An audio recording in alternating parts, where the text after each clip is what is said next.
Olá, bem-vindo à segunda parte do episódio sobre a stablecoin BRZ. Estou aqui com o Thiago e o Conrado. Vamos lá, Thiago. Conrado também. A ideia aqui Prazer revê-lo, quanto tempo, né? Ué, faz tanto tempo, né?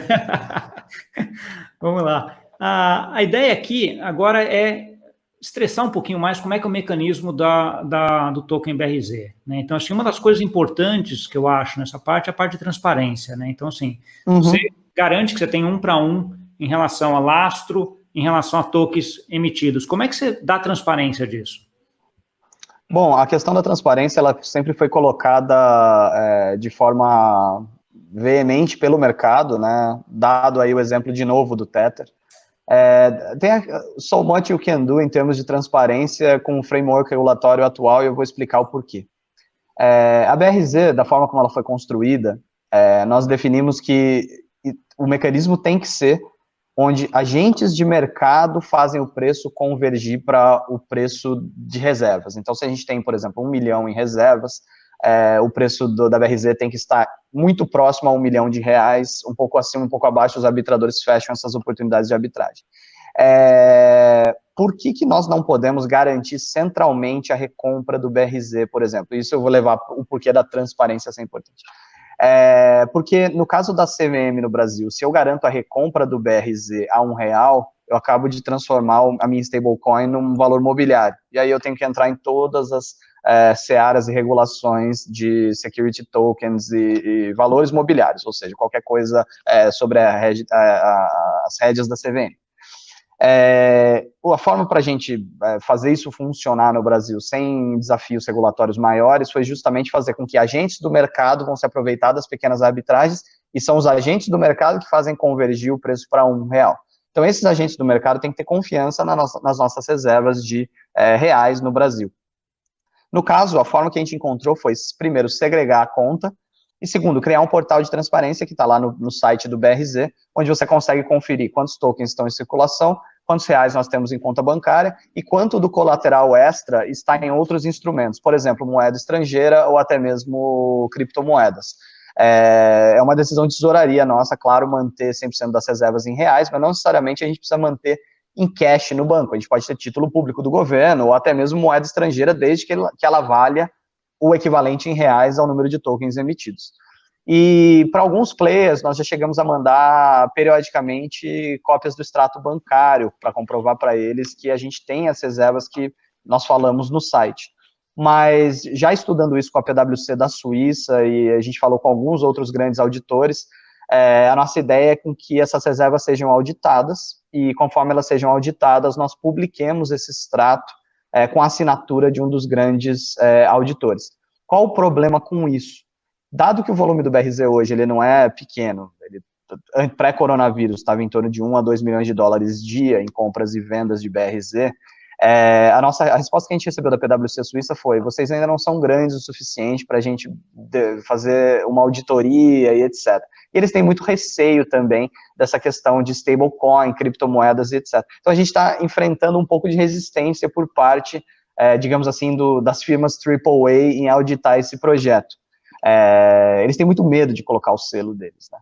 Então, mas esse é o caminho, também, essa né, é a ideia. A gente volta naquele ponto, que é uma falta de educação. Acho que a turma não atualizou, não estudou, e aí quando você chega com uma demanda, aí é que o cara vai querer estudar e vai querer chegar num nível de entendimento em relação a um projeto, em relação a uma visão de mercado, de setor, que, porra, você não consegue fazer isso em 2 minutos. Então, de novo, é falta de educação, casada com as prioridades que essas empresas têm e que a gente respeita, mas que a gente não tem dúvida de que uma hora vai cair a ficha e que esses caras vão entender que esse mercado ele veio para ficar, ele vai dar a mão para o setor financeiro formal. Sim. Sim, acho que é importante. Uma coisa que eu vi no site de vocês, aí nessa parte de transparência, que até tem uma parte lá de transparência, é que na verdade você é over-collateralized, você tem mais colateral do que 1 para 1, né? Explica para mim, como é que é o mecanismo, você tem alguma métrica de quando chega 1 para 1, você está tudo em reais, como é que é esse mecanismo de não fazer com que você não fique debaixo da água ali? Na verdade, o BRZ que é comprado ou vendido, a transação sempre vai ser em reais quando ela é feita no Brasil, né? O que acontece, que a gente tem um desafio, é tocar uma tesouraria internacional. Então, quando o BRZ é comprado lá fora na emissão primária, ele pode ser comprado a $1 X, e nós temos que fazer uma referência desse valor, ou um hedge desse valor, para ele equivaler ao número de reais no Brasil. Então, porque a nossa moeda de referência é o real. Então, e às vezes o BRZ também ele é comprado em criptomoedas, ele pode ser comprado em Ether, em Bitcoin, então existem alguns desafios. Então, nós optamos por over-colateralizar ele em cripto, porque o que entrar em reais fica em reais, então sempre vai ficar em moeda fiduciária. O que entra em moeda estrangeira, nós convertemos para reais in a timely manner, quando a gente tem a habilidade de fazê-lo, né? Por exemplo, se a gente receber essa transferência numa virada de final de semana, naquele período nós podemos ficar descolateralizados, tecnicamente, né? Mas, por isso, nós mantemos um pouco de reservas em criptoativos, esse excesso de reservas fica em Bitcoin. Por quê? Porque o Bitcoin ele te dá liquidez para qualquer outro tipo de instrumento, até mesmo no final de semana. Então, se a gente receber uma compra de BRZs no domingo e a gente quiser alocar esse valor do colateral, o Bitcoin pode ser convertido, por exemplo, em dólar Tether, e a gente tem um controle melhor do quanto a gente tem de reservas, uma previsibilidade de preço, né? Essa é a grande chave da pergunta. Entendi. Então se o sobrecolateral é em cripto até para pegar final de semana, né? Que é interessante, porque como o teu token vai ter liquidez de final de semana, você tem como ter que zerá-lo durante o final de semana também, né? Exatamente. E assim, querendo ou não, acho que essa última, aquela sexta-feira 13 que nós tivemos aí, que teve a quebra dos mercados globais, mostrou que justamente a criptomoeda cumpre esse papel de liquidez imediata de forma muito interessante, porque o Bitcoin, quando os mercados globais começaram a cair, o Bitcoin caiu vertiginosamente acompanhando, correlacionado aí com o Standard & Poor's 500, por exemplo. Ele bateu 3.700 e rapidamente voltou para 4, foi para 5 e agora está em 6.600. 6.200 agora, nesse exato momento. Então, mostra que, assim, se você precisa de liquidez, quem sabe o Bitcoin ou os outros ativos digitais seja a segunda melhor opção depois do próprio cash. Então, porque, assim, muitos fundos que estavam investidos em imóveis ou em ações não conseguiram se desmontar a tempo de cobrir suas chamadas de margem, enquanto quem tinha cripto conseguiu liquidar imediatamente, podia ser domingo de noite, sem problema nenhum. Então, a opção de ter um pouco de over-collateral em criptomoeda passa pela agilidade que a criptomoeda te dá em converter esse ativo rapidamente. Entendi. E uma pergunta que sempre fazem, Thiago, daí ok, vocês têm esse projeto, obviamente esse projeto tem custos, né, para desenvolver e tudo, etc. Como que vocês ganham dinheiro com o BRZ Token? Bom, são dois aspectos, né? O primeiro deles é no carry, né? Que é basicamente a gestão do próprio colateral depositado junto à nossa gestora dos recursos, né? Então, é a mesma forma que, por exemplo, o dólar Tether e a TrueUSD ganham dinheiro nesse caso, que é a taxa de juro base em cima do dinheiro que você tem ali sob gestão. E outra coisa é na parte internacional do BRZ. Então, como que a gente deu liquidez internacional do BRZ? Contratando market makers e listando o BRZ em corretoras, em praças fora do Brasil. Quando há uma conversão do BRZ junto aos players internacionais, por exemplo, por dólar, por euro, ou por... lembrando que não é transfer necessariamente faz isso, você pode ir, por exemplo, na Bittrex e trocar por dólar, por exemplo. Você vai com certeza pagar uma certa diferença nessa cotação, você não vai pagar dólar comercial Banco Central nesse BRZ lá fora, dado que aí a liquidez do real é muito mais baixa, a procura, a preferência temporal do consumidor por dólar é muito maior do que por reais, logo você tem um spread maior no dólar fora do Brasil, etc. Então, o câmbio natural do BRZ nos deixa um rebate quando esse market maker faz uma conversão do BRZ para moeda estrangeira. Então, essa também é uma forma de remuneração da iniciativa. Entendi. Então, você teria duas formas, né? Em relação ao dinheiro que fica aplicado, você falou que uma das formas é o dinheiro que está lá depositado no banco no Brasil, que está garantido, ele não ele te dá alguma receita porque ele é aplicado, obviamente, né? Em que tipo de título isso é aplicado, Thiago? Você tem alguma restrição? Isso aí é aberto? Como é que é isso? Totalmente discricionário por parte da nossa tesouraria. Nós não queríamos colocar nenhuma regra muito É lógico que existe uma preferência para a nossa tesouraria aplicar investimentos, entre aspas, livres de risco. Então, qualquer coisa que tenha liquidez muito rápida, por causa do giro do BRZ, e que remunere alguma coisa, porque senão a gente perde até, entre aspas, com a inflação, né? Então, eu coloco entre aspas, porque não seria o caso, porque a gente está atrelado ao real, né? Então, que o real inflacionar, o BRZ vai inflacionar junto. Mas nós temos que oferir algum tipo de receita. Então, com relação a isso, nós usamos investimentos aí em produtos extremamente líquidos, em alguns momentos em letras, etc., mas uma porcentagem muito pequena do colateral, principalmente o colateral que foi aportado pela própria Transfero, porque esse a gente sabe que nós temos controle sobre quando ele será convertido de volta em moeda fiduciária. Então, geralmente são os investimentos livres de risco, com uma remuneração baixa, porém segura. E acho que a overcolateralização que é a chave do negócio, assim, com a Selic caindo, esse business quando a gente desenhou com a Selic a 10, a 9, etc, era outra coisa, né, agora com ela 3,25 já mudou o modelo, a gente quer que você que faça a conversão do BRZ nas praças de fora. Sim, porque o carrego ficou bem menor, né, você ganha muito menos. Ficou bem menor, Não, era até interessante, a gente chegava para os caras da TrueUSD dando risada deles, falando, pô, vocês estão quase negativados aí nos juros, o modelo de negócio de vocês é legal, mas olha para o BRZ, bem melhor, agora o juro está 3,25, eles dão risada da gente. Então... na verdade. Não, isso é um problema, é uma discussão que eu tenho também, de como é que vão sustentar alguns desses projetos para frente, né, porque se a fonte de receita dele é só aplicação dos juros, a grande maioria das moedas, dólar, euro, ien, vão para juros negativos, né. Então, isso não vai ser mais uma fonte de receita e muito pelo contrário, vai ser uma fonte de custo, né? Caso você tenha só essa fonte de receita, né? O interessante de vocês é que você já tem duas aí, o que ajuda bem também no cenário de juros mais baixos, né? Eu acho que a história vai se repetir, Gustavo. Se essas stablecoins, principalmente as internacionais, tá, as em dólar, elas pararem de ter receita no carrego, né, no juro, na remuneração sobre capital, eu acho que eles vão começar a fazer investimentos mais arriscados, e vão começar a fazer reservas fracionárias. Eu acho que a história vai se repetir, da mesma forma que o sistema bancário antes era 1 para 1 e ele acabou adotando as reservas fracionárias. Eu acredito que esse capital que está sob custódia da Tether, da Trust Token, em algum momento vai começar a ser alocado em investimentos de mais alto risco e quem sabe até mesmo no mercado de lending, de empréstimos e etc., para remunerar, caso contrário o modelo de negócio não para em pé, até porque o trustee tem custo, os seus funcionários têm custo, tudo tem custo. Então, o cenário de juro negativo vai forçar essas empresas a fazerem isso. Eu participei de um painel na Suíça, dois inclusive, um em Davos, lá organizado pelo Civis Summit, mas um outro também lá no Crypto Valley, né, em Zug, onde eu tive a presença de um ex-membro do Banco Central da Suíça e o CEO do stablecoin do franco suíço.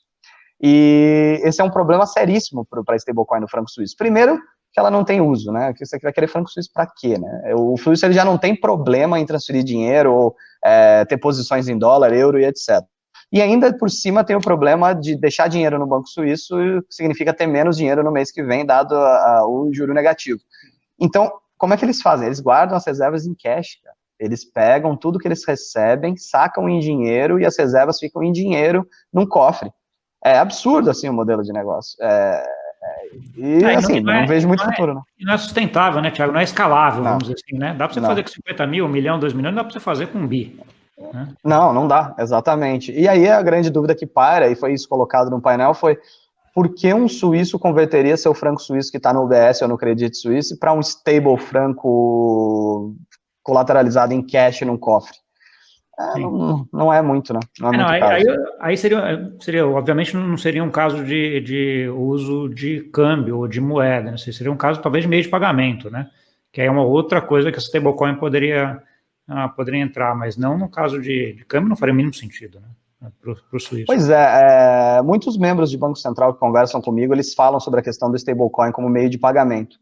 Mas, dado o recente investimento, por exemplo, do Bacen no Pix, né, naquele sistema de pagamentos instantâneos, de transferências instantâneas, eu honestamente acredito, e também depois da ascensão do Jack Ma, você vê como é na China, o WeChat Pay, Alipay e tudo mais, eu acho difícil a stablecoin virar um meio mainstream de pagamentos, dada a dificuldade do uso se comparada ao QR Code ali da moeda fiduciária, que é uma moeda impressa ali no momento e aquilo ali são só dígitos, né? No caso da stablecoin, ela seria menos eficiente, porque eu tenho que ter uma conversão de reserva, emissão, então eu não vejo a stablecoin no meio de pagamento, pelo menos local.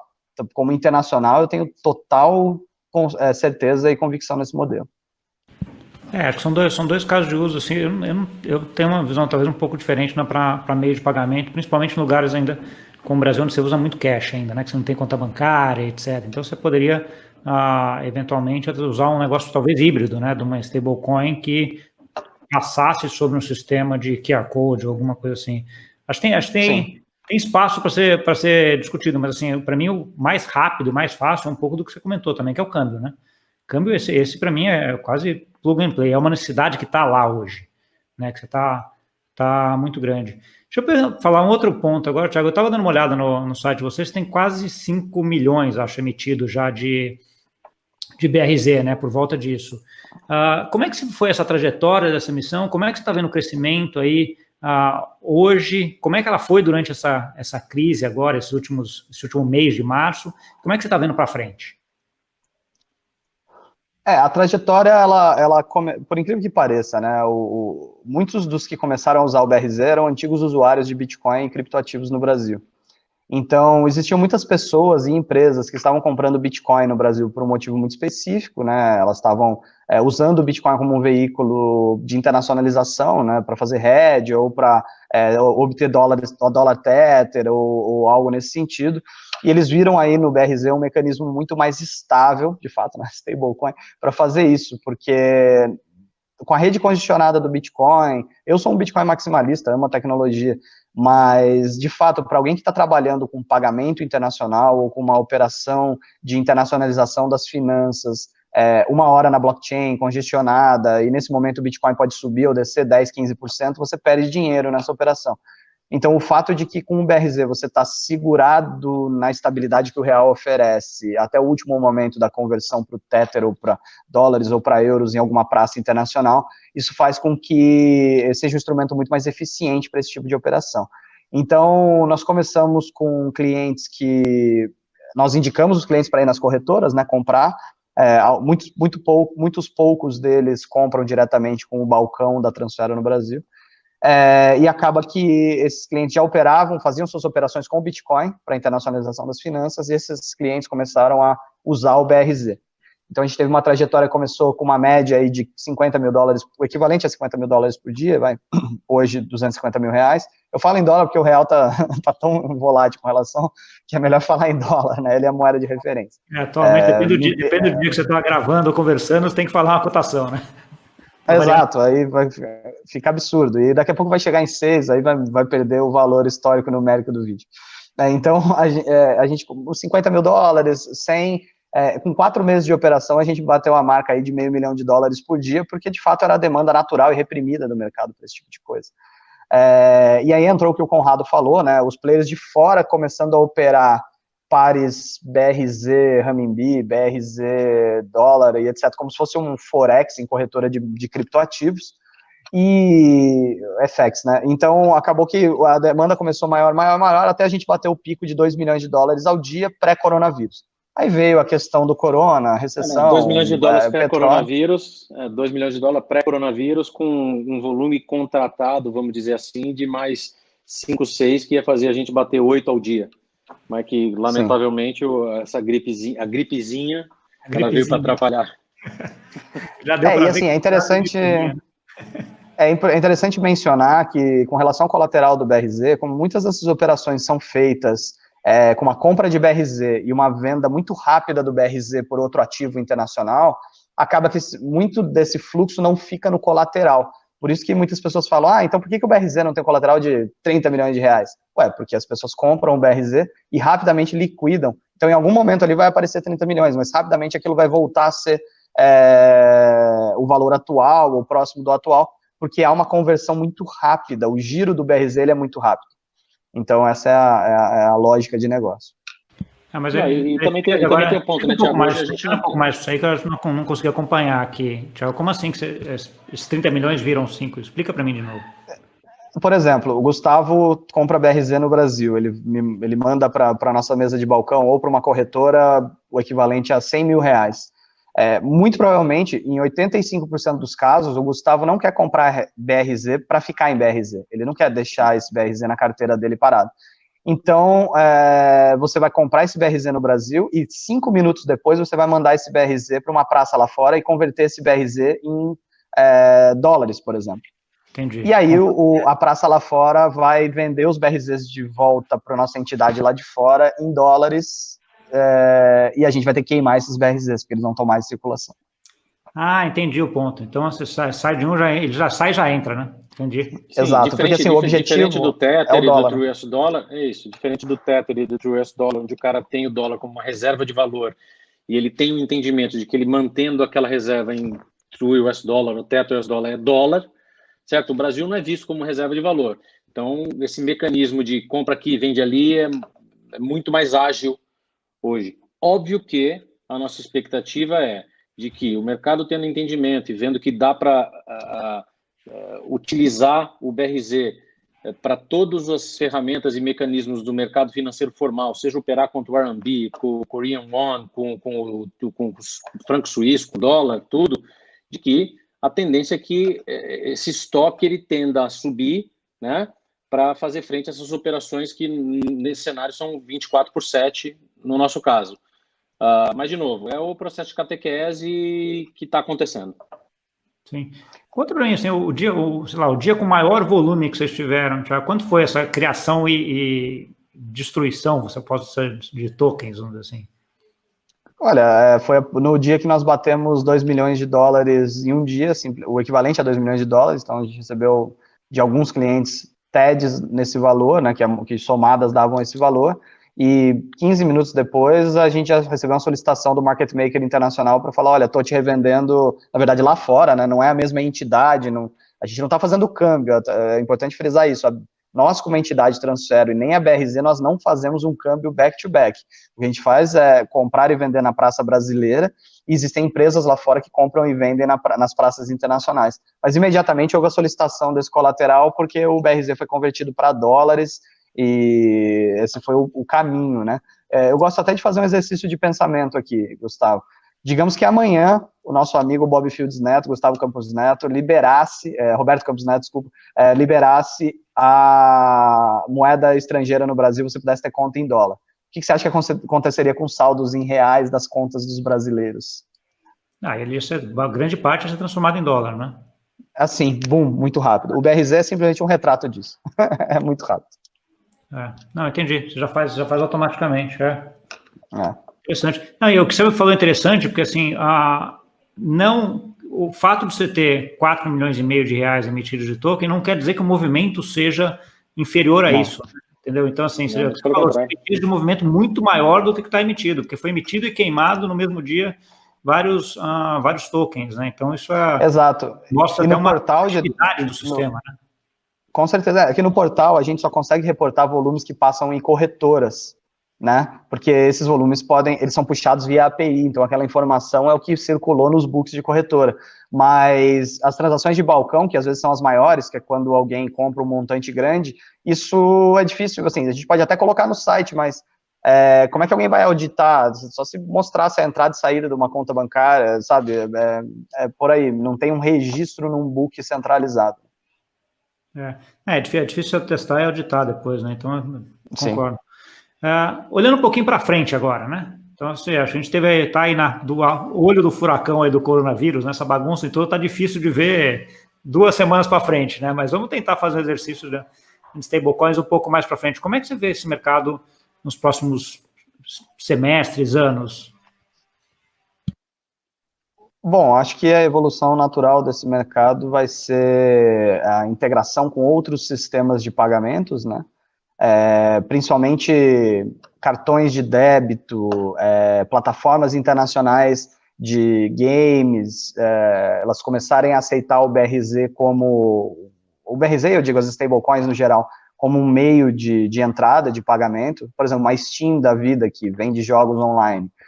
Não teria razão para eles não aceitarem pagamentos em stablecoins. Se antes eles tinham receio em receber Bitcoin por causa da volatilidade ou insegurança, com a stablecoin esse problema saiu pela janela. Então, nós vemos aí um crescimento nesses ecossistemas onde as stablecoins podem ser utilizadas. Nós somos, inclusive, abordados por algumas empresas que hoje oferecem cartões de débito, recarga de celular internacionalmente, serviços, né? Uma infraestrutura de serviços baseadas em wallets digitais estão começando a olhar para as stablecoins como um meio de receber mais depósitos de clientes e fazer pagamentos para clientes. Então, eu acho que isso vai acontecer no nível de negócios, no nível micro, né, microeconômico, mas no nível macro eu estou contigo, viu, Gustavo? Eu acho que nós podemos ver aí uma revolução no comércio internacional com pares diretos entre moedas estáveis digitais. Sim, porque isso é o que você falou, você tem um efeito, na hora que você junta câmbio com meio de pagamento global, né, é uma coisa que a gente ainda não tem hoje, né, assim, os sistemas para fazer isso hoje são sistemas bastante complicados, difíceis, caros, muita intermediação, né, então quando você conseguir fazer esse negócio a nível mundial, é gigante o negócio, né? Sem dúvida, e acho que é importante frisar que nesse aspecto, e até como solicitações são as mais variadas, a Transfero fez questão de estabelecer o headquarter da gente na Suíça e hoje a gente segue os melhores padrões de ML e compliance de acordo com a regulamentação suíça. Então, porque justamente a gente tem que ser super diligente neste processo, seja no onboarding da plataforma de gaming, seja no acesso de um cartão X que está querendo plugar o BRZ, ou qualquer outra coisa nessa linha, tá? Deixar isso bem claro aí para tudo. Pô, legal. Chegamos aqui no final agora do tempo, infelizmente. Dava para fazer até um terceiro, quarto, quinto, né? Depois a gente vê se combina mais alguns aí. Tá, mas eu queria que vocês dessem uma mensagem final aí de vocês e onde quem está vendo ou ouvindo a gente poderia encontrar o BRZ Token. Bom, obrigado, Gustavo, pelo convite. Eu agradeço também quem assistiu aí os 2 episódios com a gente para saber um pouquinho mais do BRZ. Para quem tiver, interesse em comprar uma stablecoin em reais e ter acesso às finanças internacionais, às plataformas globais, pode entrar no site da BRZ, né, brztoken.io, né, ou até mesmo entrar em contato direto na empresa, na Transfero, transferosuisse.ch. Eu estou aqui disponível, o Conrado também está aqui disponível. A gente também nós estamos empolgados em explicar mais, em dizer, se você tiver dúvida com relação a como funciona, olha, vou dizer que quem começou a usar o BRZ para fazer seus movimentos internacionais aí de hedge, de operações, usando o sintético do real, o BRZ tem se provado aí muito mais fácil do que os mecanismos tradicionais que talvez oferecessem a mesma coisa. Então, fica aí o convite para vocês conhecerem mais e obrigado, Gustavo, novamente aí pelo programa. É verdade, Gustavo. Obrigado pela oportunidade. Acho que, de novo, conforme o Thiago falou, refraseando aí, de que, cara, transferosuisse.ch, brztoken.io, a gente está super aberto e disponível para não só discutir o projeto, como explicar os mecanismos através do qual ele pode ser utilizado. E, de novo, acho que nós temos uma crise aí na frente, mas nós temos uma oportunidade de ouro aí pelo caminho também, que é esse movimento de consolidação e de compreensão de que essa ferramenta ela é muito mais ágil e veio para ficar. Né, eu costumo sempre ter aquela ideia da destruição construtiva, né? Aquela história de que sempre tem períodos no mundo onde você passa por grandes crises, onde se criam grandes oportunidades e grandes negócios, né? E acho que essa crise pode ter vindo também nesse sentido, e certamente vai trazer coisas aí espetaculares de modo geral, né? E acho que essa parte de utilização da moeda mais digital é uma, tá? Só fazer um parênteses aqui antes de terminar, né? Que eu lembro de ler um artigo que o Banco Central, se não me engano, da Coreia do Sul, estava lavando dinheiro por conta do dinheiro físico, né, transmitir o vírus, né, então, assim, é uma coisa que muita gente usa no mundo ainda e que, eventualmente, por conta de um vírus, pode ser que ajude ele a acabar com aquele dinheiro físico, né, e aí vai os tokens e a parte de pagamentos de celular e as stablecoins, acho que tem um caminho grande para isso aí, né. Não, e você tem um ponto, cara, você mencionou logo no comecinho da nossa conversa, que é o seguinte, hoje a gente tem um público brasileiro, vamos dizer assim, que não tem acesso a banco, não tem acesso a conta bancária. Agora, esse público que não tem acesso a banco e conta bancária, se ele tem um celular, exato, seguramente ele tem um celular, e esse cara ele pode ter o dinheiro dele no celular dele. entendeu? Com uma senha, criptografado, tudo bonitinho. Então, sem dúvida alguma, a gente vai ver uma revolução aí para o futuro. Não, exatamente. Eu estava falando até com o Tomás, que vocês conhecem, semana passada, ele está comentando exatamente esse exemplo. Por que você pega o teu salário inteiro, pega em dinheiro e coloca no bolso? Por que você não coloca isso no teu celular, né? Num token, numa stablecoin, né? É muito mais seguro, né? Então, você vai ter o backup no celular, se alguém te roubar o tanto. Se tiver com o dinheiro no bolso ali, é complicado, né? Mas independente, acho que essa digitalização da moeda, do dinheiro, acho que é uma coisa que veio para ficar, e acho que essa crise talvez até ajude. Obrigadão aí. Eu espero daqui a um tempo a gente volta a fazer um outro aqui, até para vocês contarem para a gente como é que foi essa evolução. Surpreendeu bastante essa ideia, que eu não tinha isso na cabeça, de que o volume tradeado pode ser muito maior do que o que foi tá emitido até no final das contas, né? Então, ou seja, vocês estão tendo até mais sucesso do que eu já estava vendo que vocês estavam tendo. Então, meus parabéns aí. Espero que continue nessa trajetória aí para frente. E a gente volta daqui a um tempo para vocês constatarem como é que está indo de novo. Beleza. Obrigado, Gustavo. Beleza. Valeu, Gustavo. Obrigado. Valeu, Thiago. A gente fala. Obrigado. Valeu, Conrado. Para você que nos viu aí, obrigado. Até semana que vem. Até mais. Não esquece, ficou com dúvida? Escreve aqui embaixo, ativa o sininho,